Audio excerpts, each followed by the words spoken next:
Ah, yes, praise God. And believe it or not, that's not even close to the most theatrical name on record. Welcome to the fascinating, slightly unhinged world of phrase names, where colonial parents didn't just dabble in moral adjectives like hope or peace. No, they occasionally went full soliloquy. Take, for example, a name that still makes history teachers choke on their tea, "If Christ had not died, for thee thou hadst been damned." That's the full name. It's like a theological mic drop set in Times New Roman size 6 and crammed into the corner of a family Bible. And yes, the poor fellow was real baptized in 17th century Somerset. For convenience and mercy, people called him Damned for short, which seems counterproductive. These names didn't happen every day, but they weren't exactly isolated incidents either.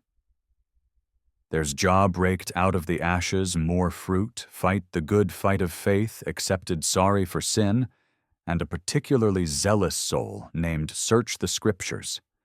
It's less like naming a child, and more like titling a particularly dramatic sermon. And if you're wondering how any of this got past the midwives or town clerks, keep in mind, this was an era with no baby name registries, no government forms, and very few people named Chad.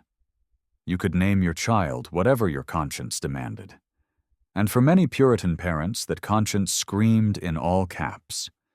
Historians still argue whether these names were meant to evangelize to humble, or simply to one-up the neighbors.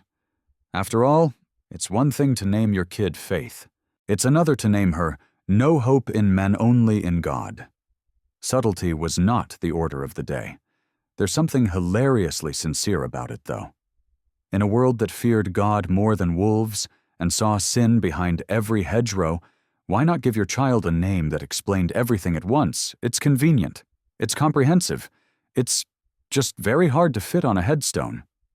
And these names weren't always cumbersome.